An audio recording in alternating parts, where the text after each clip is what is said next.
তুমি এত বড় অন্যায় কাজ করলে সাহেব কাকা, তোমাকে তো মেয়ে ঠিকই করেছে। 1 কেজি খাসির মাংস এনে আমার ভাইটাকে খাওয়াও না। খাসির মাংস খাবে? খাসির মাংস দাম জানিস 700 টাকা কেজি। আমরা ঘটক মানুষ তো একাড্ডু মিথ্যে কথা বলি। সম্বন্ধী তুই একটা মিথ্যে কথা বলেছিস। 10 বিঘি জমি আমি বাঁচিনি, আর তোর কাছে 10 বিঘি জমি একটু মনে হয়েছে?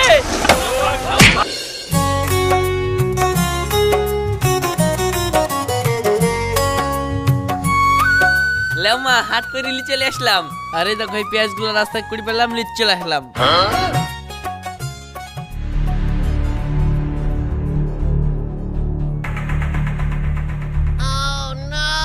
আরে রাশিদ, তোর বাপ তো ছিল এক কিপটি, তুই তো দেখছি তার চাইতে বেশি কিপটি। এই রোজার মাসে কোথায় একটু ভালো মন্দ বাজার করবি, তা নেই সস্তায় কফি পেয়েছিস বলে এই কফি নিয়ে চলে এসেছিস। এই রোজার সময় খালি এই কফি খেয়ে রোজায় থাকবি নাকি? মা ভোরবেলায় কতি দুইটু খাবো কি খাবো না তুমি ভাত আর আলোচনা করে দিও, ওইটি হয়ে যাবে। সাপটি মেরে দেবো একবারে। সাপটি মেরে দিবে? তুই যা আলু সিদ্ধ ভাত খাবি, তুই কেন এসেছিস? তুই তো এই শুকনো চারটি কফি পেয়েছিস নিয়ে চলে এসেছিস। মা তাহলে তুমি এক কাজ করো, কফি সিদ্ধ করে দিবা। ভোরবেলায় কুতি চারটি করে খাবো, কষ্ট করে রোজা করলে আল্লাহ ভালো নেকি দিবে, ভালোবাসবে। আর ভোরবেলায় খাবো, কেউ দেখতে পাবে নাকি কি দেখাচ্ছি। কেউ দেখতে পাবে না ঠিক আছে, কিন্তু আমি তো দেখতে পাবো। এই কফি সিদ্ধ দিয়ে জীবনে কাউকে ভাত খেতে দেখেছিস? অমানুষ। মা শুধু খাই খাই করলে হবে না, দিনকাল যা চলছে দুটো টাকা পয়সা না গোছাইলে হবে না। আর রোজার মাহে তো কেউ খেতেই পায় না, অত ভেবে লাভ নাই। তোমাকে যা বলছি তাই করে দিবা। আর কফি সানা একটু ইউনিক খাবার, ও জীবনে কেউ খায়নি, সেই স্বাদ হবে। লাগাও তুমি। আরে বাপ, আমি না হয় তোর মা তোর অত্যাচার সহ্য করছি, কিন্তু পরের মেয়ে তো আর বিয়ে হয়ে এসে তোর এই কিপটুমো সহ্য করবে না। ধুর, আমি তো বিয়ে করবো না, তো পরের মেয়ে এসে কি সহ্য করবে? আচ্ছা জানতো না। আর তাছাড়া আমি খেটে ইনকাম করে নিয়ে আসবো, আর পরের মেয়েকে খেতে দিব, অত সহজ না। আমি বিয়ে করবো না, টাকা চিঠি গুড় না যে ভাঙবার পরের মেয়েকে খাওয়াবো। হ্যাঁ, বিয়ের আগে সবাই বলে বিয়ে করবো না, আবার সব ছেলে পিলি ঠিক টাইমের মধ্যে বিয়ে করে ফেলে। ওসব বাদ দিয়ে একটা ভালো মেয়ে দেখে বিয়েটা করলে গা সুখে থাকবি। আর কিপটিমোটা কম কর দিনি, আমার এই বুড়ো হাড়ে চারটে ভালো মন্দ খাই দে। আমি এই বেলায় আছি, ওই বেলায় নাই। আর পরের মেয়ে এসে আমাকে ঠিক মতো খেতে দেবে কি তারও ঠিক নাই। রাত দিন শুধু খাওয়া খাওয়া করো কেনে? তোমার বাপ কি জীবনে কিছু খাওয়ায়নি নাকি? কি খাওয়াই মানুষ করেছে তোমার বাপ? আমার বাপ খায়নি বলে তো এই বাপের কাছে খাবো বলছি। তুমি না হয় দুটো খাওয়াও। ঠিক আছে যাও, সামনে শুক্রবারে ভালো করে হাট করে নিয়ে আসবো, দেখ খাইও।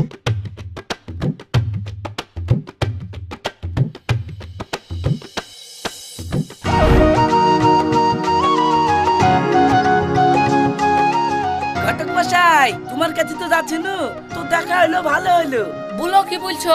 তোমাদের এই পাড়ায় সেরকম বিদ্যারি ভালো ছেলে আছে? ছেলে দেখখান আছে গো আমাদের পাড়ায় ভালো, কিন্তু ছেলে খুব হিসাবি, টাকা পয়সার খুব হিসাব। তাহলে বলো ছেলেকে। এই তো মকছেদ ভাই ছেলে রাশিদ। আরে মকছিদ ভাই ছেলে রাশিদ, তাহলে তো খুব ভালো। ওর তো জমি জায়গাও আছে, আর ও মরে যাওয়ার পরে শুনেছি নাকি ওর ছেলে সব দেখাশোনা করে চালায়। তা আমি ভিতরে আছি, আমি তো এরকমই ছেলে খুঁজছি। বাড়ির কাছে জামাইয়ের বাড়ি হবে, মেয়ের লেগে মনটা খারাপ করলে এবেলা ওবেলা গিয়ে দেখিয়ে আসবো। আর তাছাড়া এ যুগে টাকা পয়সা হিসাবওয়ালা ছেলেই তো দরকার। ঠিক আছে, আজই কথা বলছি তাহলে ভাই রাশিদকে যখন তোমার পছন্দই বলছো, তাহলে আমি ওদের বাড়িতে কথাবার্তা বলি, তোমার বাড়িতে দেখা করছি। ঠিক আছে।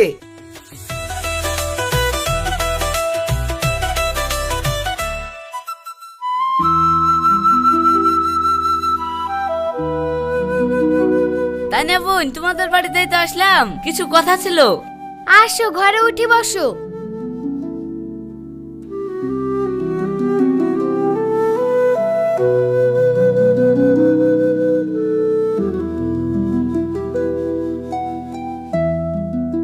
বলো ভাই, কি বলছো? ওই তোমার ছেলের বিয়ের জন্য আসলাম। একটা ভালো মেয়ে আছে, ওই আকাশ ভাই আছে না, ওর মেয়ের সাথে তোমার ছেলের বিয়ের কথা বলছিলাম। বাহ, আকাশ তো অনেক বড় লোক, তাহলে তো ভালোই হবে, লাগি দাবি। বড় লোক হোক আর ছোট লোক হোক, আমি এখন বিয়ে করতে পারবো না। আমি মাথার ঘাম পায়ে ফেলি, খেটে নিয়ে আসবো, আর পরের মেয়ে এসে বসে বসে খাবে, ও হবে না। আমি এখন বিয়ে করতে পারবো না। পাগলা ছেলে, ওর খাওয়ার লাগে তুমি চিন্তা করছো কেন? ওর খাবারও সঙ্গে করে নিয়ে আসবে। আকাশের ওই নাম মাঠে এক দাগে 10 বিঘি সম্পত্তি, আর আমাকে বলেছে বিয়ের পরে ওই 10 বিঘি সম্পত্তি তোমার নামে লিখে দিবে। আর বিতে যা খরচা হবে সব ও খরচা করবে, তোমাকে কিচ্ছু খরচা করতে হবে না। তুমি ঠিক বলছো তো? আরে হ্যাঁ গো, আমাকে বললো বলি তো আমি এসে বলছি। ঠিক আছে, বিয়ের পরে যদি 10 বিঘি জমি লিখে দেয়, আবার বিয়ের যা খরচা হবে সব যদি ওরা করে, তাহলে আমি বিতে রাজি। আমার ছেলে যখন বিয়েতে রাজি হয়ে গেছে, আবার আকাশ ভাইয়ের মেয়েটাও খুব দেখতে সুন্দর আর শান্তশিষ্ট, তো দেরি করে লাভ নাই। রমজান মাসটা পার হয়ে গেলে তুমি বিয়েটা লাগিয়ে দাও ভাই। ঠিক আছে, আমি ওদেরকে জানিয়ে দিছি তোমরা বিতে রাজি, আর বিটা ঈদের পরেই হবে। ঠিক আছে। ঠিক আছে, চলে গেলাম। বসো। আরে আবার পরে আসবো, ওদের বাড়ি যাবো। ও দেখছি দেখছি।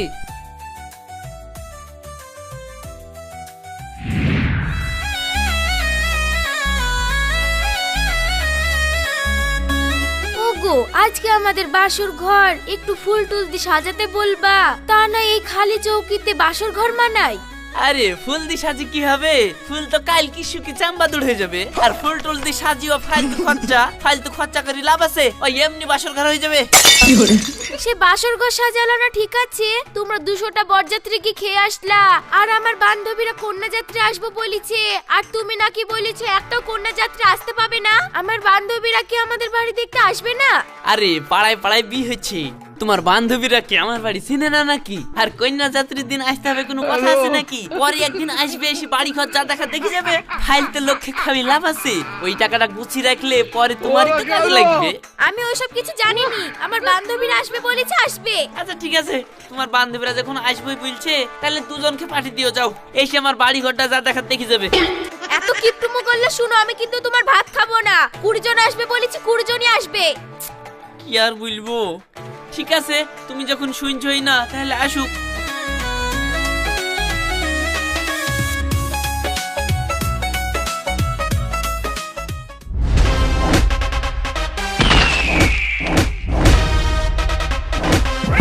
কি গো,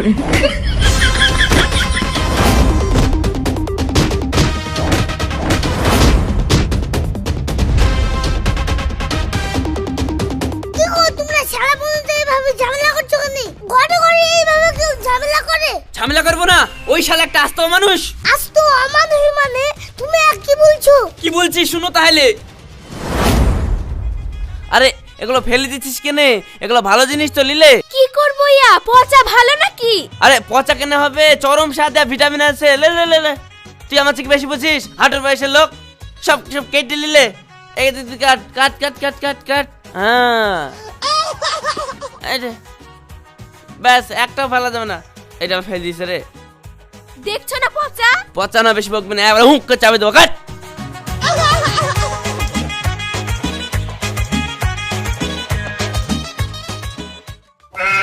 আরে ভাই, বেড়াতে চলে এসেছেন? ভাই ভালো আছো? আসো বসো। ভাই ভালো আছেন? হ্যাঁ ভালো আছি। এই পাট ফাট লিরান ফেরান হয়ে গেল, তাই ভাবলাম একটু তোমাদেরকে দেখে আসি, তাই বলি চলে আসলাম। হ্যাঁ হ্যাঁ, এইভাবে ভালো মন্দ বাজার করি যে কোন ইচ্ছা বেড়াতে চলে আসবেন। খেয়েও নিয়ে যাও, ভাইয়ের হাতের বাজার গুলা লিখি ঘরে থাও, আর এই পোলট্রিটা ভালো করে রান্না করো। এত তরমুজ নাকি ভাই? বাহ, দই মিষ্টি ভালোই খাওয়াচ্ছি। আসো।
এত বড় মাছ, আরে সর্বনাশ, এ মাছের তো বিশাল দাম। গ্যাংটকে কে কিনতে বললো? হ্যাঁ, টাকা পয়সার দাম নাই। এই তুমি শান্ত হও তো, এই মাছ তোমার টাকায় কিনা না, সাহেব ভাই কিনে নিয়ে এসেছে। ওহো, তাহলে কোনো সমস্যা নাই। দে দুটো ভাত দে, শান্তি করে মেলা দিন খাওয়া নাই।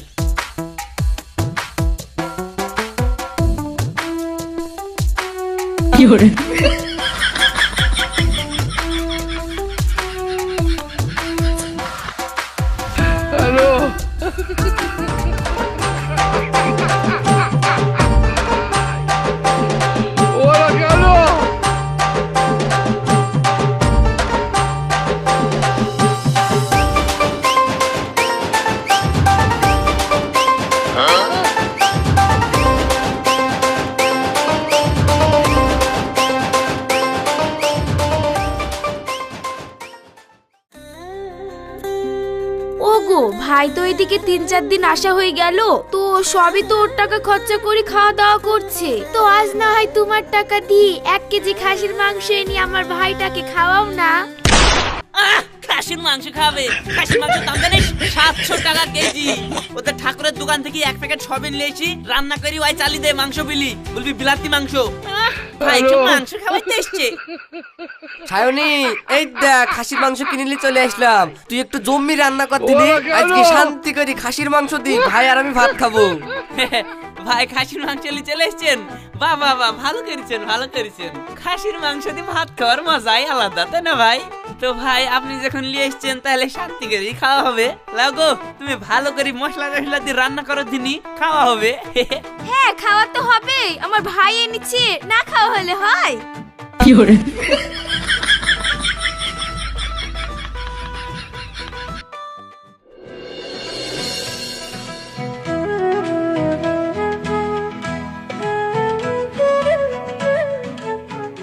ভাই 1 মাস হয়ে গেল, আর কতদিনই বা থাকবো? যাই বাড়ি যাই, আবার আসবো বেড়াতে। ভাই বাড়ি গিয়ে আবার কি হবে? খাওয়া দাওয়াটা বেশ ভালোই হয়েছিল, আর 2 দিন থেকে গেলে হইতেন না? না ভাই, এবার আর থাকা যাবে না, হাত শর্ট হয়ে গেছে। পাট ফাট গুলা বেচি বেশি করে টাকা লেসে এবার 1.5 মাস থেকে যাবো। হ্যাঁ বাপ তাই করো, এবার এসে বেশি দিন বেড়ে যাও। ঠিক আছে ভাই তাহলে আবার আসিস। হ্যাঁ ঠিক আছে। যাও ভাই খেয়ে দিয়ে আসো। মা বেটা সব এক খেতে পাচ্ছিল তো বেশ ভালোই লাগছিল, তার লেগে আবার বেড়াতে আসতে বলছে। যদি নিজের পয়সা দিয়ে খাওয়াতে হতো তাহলে আর বেড়াতে আসার কথা মুখে আনতো না। রোজ রোজ মাছ মাংস খেয়ে সবজি খেতে আর মন যাচ্ছে না গো। টাকা পয়সা তো আমার চরম হাল। তো যাই, পোল্ট্রি তো কিনতে পারবো না, পোল্ট্রির একটা চামড়া কিনলে চলে আসি, ওই মাংস মনে করি দুমড়ি খেয়ে নেবো।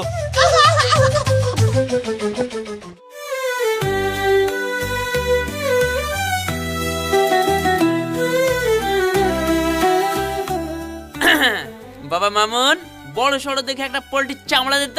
সে চামড়া আমি দিয়ে দিয়েছি, আজকাল যে 5000 টাকা বাকি আছে সেটা আগে দাও। বলিস কি মামুন? টাকা খরচার ভয়ে আমি কোনোদিন পোল্ট্রির চামড়া ছাড়া মাংস কিনিনি, আর তোর দোকানে আমার 5000 টাকার বিল মানে? মানে আবার কি?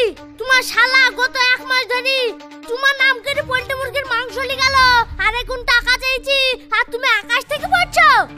কি? আমার শালা আমার নাম করে তোর সঙ্গে পোল্ট্রি মুরগির মাংস লিখেছে? শালাকে তো একবার কেটে ফেলবো রে।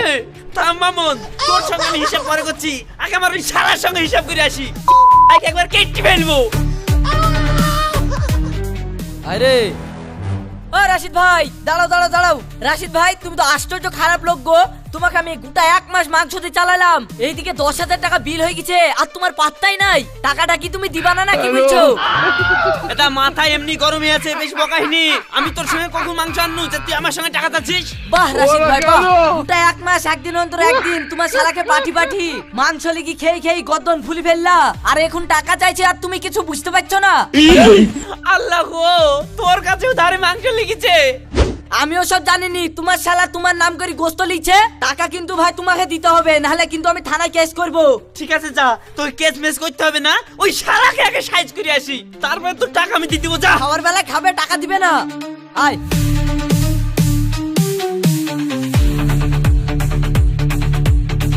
ও ও রাশিদ ভাই, তোমার তো টিকিট খুঁজে পাওয়া যায় না। থামো থামো থামো। রাশিদ ভাই, এদিকে যে 1 মাস হয়ে গেল, তোমার 7,500 টাকা বিল হয়েছে, সেই টাকা তুমি কবে দিবা? আল্লাহ গো, আমার শালা তোর সঙ্গে ধারে মাছ লিখেছে। মোটা মোটা মাছগুলো শালাকে পাঠিয়ে দিই, লিগি খেয়ে এখন না জানা নাটক করছো। আরে ছি ছি ছি, এই শালা করেছে কি? দেশ দুনিয়ার সবার সঙ্গে আমার নাম করে ধার করে খেয়ে তুইছে। এই শালাকে তো খুবই কেটে ফেলতে মন যাচ্ছে। এই তোমার সঙ্গে আমার হিসাব পরে হয়েছে, আগে ওই শালার সঙ্গে হিসাব করে আসি। যাও তো, যাও যাও যাও।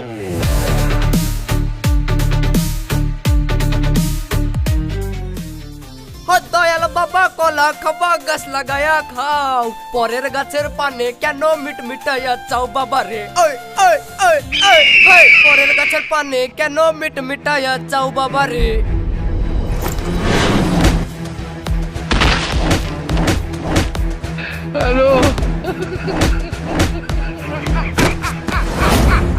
আরে ছি ছি ছি সাহেব, তুই তো বিরাট খারাপ লোক রে। বনুর বাড়িতে যাবি, 2-1 দিন থাকবি, তোকে বনুতি খাওয়াবে। আজ 1 মাস ধরি এতগুলা দোকানে এত এত করে বাজার করে খেয়েছিস, এই কাজটা তো তুই ঠিক করিসনি। তুমি এত বড় অন্যায় কাজ করলে সাহেব কাকা, তোমাকে তো মেয়ে ঠিকই করেছে। মেরি ঠিক করেছে। আমি অল্প সাথে বনুর সাথে এরকম অন্যায় কাজ করিনি। আমার বনু কি করেছে তোমরা শুনবা? হ্যাঁ বলো, কি অন্যায় করেছে, তারপরে আমরা বিচার করে দিচ্ছি। শুনো তাহলে।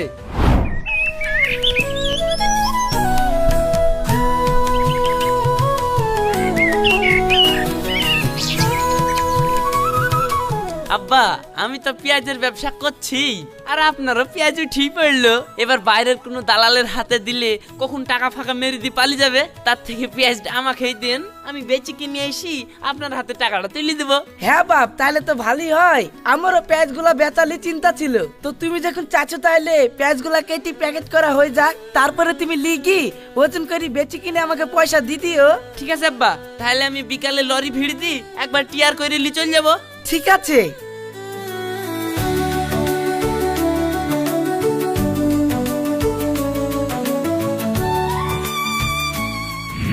আরে সাহেব, তোর বনুকে 2 মাস আগে পেঁয়াজগুলা বেচতে পাঠানো, পেঁয়াজগুলা বেচে আসার পর বাড়ি পানেও আসছে না, আর সে টাকা দিয়ে ওরও নাম গন্ধ করছে না। তো জামাই হয়, আমিও তো কিছু বুঝতে পারছি নি। তো তুই তো শালা হোস, তুই না একবার চা। আমিও তো সায়নে খেতে অনেকবার খোঁজ নিলাম, তো জামাই তো টাকা বের করার কোনো গায়ই করছে না। তাই তো গো আব্বা, এরকম ঘটনা ঘটেছে তো আমাকে একবার জানাওনি। জামাইয়ের ব্যাপার তোকে আর কি জানাবো, তো এখন তো আর কোনো উপায় হয়েছে না, তো তুই না একবার চেয়ে দেখ। মা, তোমরা যখন ওর কাছ থেকে টাকা চেয়ে ও টাকা দেয়নি, তাহলে ওর কাছ থেকে টাকা তোলা খুব মুশকিল আছে। তাই আমি একটা বুদ্ধি করি, ওর সাথে টাকা আদায়ের ব্যবস্থা করছি। তুমি আমার জামা কাপড়গুলো গুছিয়ে দাও, আমি আজকেই ওদের বাড়িতে যাব। ঠিক আছে বাপ, তুই যা করিস করিস, এমন ভাবে আবার টাকাটা চাসনি যাতে জামাই আবার রাগ করে। হাজার হোক মেয়ের ঘর। না না মা, তোমাকে কোনো চিন্তা করতে হবে না, ওটা তো আমারও বোনের বাড়ি, আমার হিসাব নাই নাকি? তাহলে তোমরাই বলো, আমার বোন হয়ে আমাদের পেঁয়াজের টাকা দিচ্ছে না, আর সেই জন্য আমি তার নামে ধার করি 1 মাস খেয়েই যদি খুব অন্যায় করে থাকি, তাহলে আমাদের টাকাটা ফেলে দিতে বলো। ওর নামে আমি যত টাকা ধার করে খেয়েছি সব আমি শোধ করে দিছি। রাশিদ, তোমার শ্বশুরের পেঁয়াজের টাকা না দি, তুমি তো খুব অন্যায় করেছো, তো পেঁয়াজের টাকাটা দিয়ে দাও না, তাইলে তো তোমার ওই দোকানের যা ধার সব ও মিটিয়ে দেবো বলছে। পেঁয়াজের টাকা আমি দিতে পারবো না, তার কারণ আমার শ্বশুর বিয়ের সময় ঘটক খেতে বলেছিল যে নাম মাঠে 10 বিঘি জমি আমার শ্বশুর বিয়ের পরে আমার নামে লিখে দিবে, কিন্তু সেই জমি আজ পর্যন্ত লিখে দেয়নি। তা আমি সেই ভুলের পেঁয়াজ লিখবো না, তাহলে আমি কিসের জন্য টাকা করে দেবো? তার লাগি ভুই দেখুন আমি পাইনি, ওই ভুয়ের পেঁয়াজ লিলেইছি, আমি ওসব টাকা ফাঁকা দিতে পারবো না। রাশিদ ভাই, ঘটককে আমরা কবে বলেছি যে তোমার নামে 10 বিঘি জমি লিখে দিব? চলো ঘটকের কাছে, ওই শালাকে দেখছি। তোর বিশ্বাস না হলে চ তানবীর ঘটকের কাছে চ।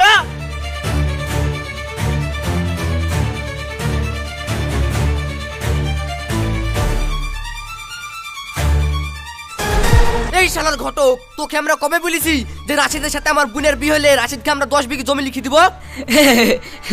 ও আসলে রাশিদ বিতে রাজি হয়েছিল না, তো তার লগে আমি এই ছোট্ট মিথ্যে কথাটা বলেছিল। আমরা ঘটক মানুষ তো একটা মিথ্যে কথা বলি। সম্বন্ধী, তুই একটা মিথ্যে কথা বলেছিস। 10 বিঘি জমি আমি পাচ্ছিনি, আর তোর কাছে 10 বিঘি জমি একটু মনে হয়েছে?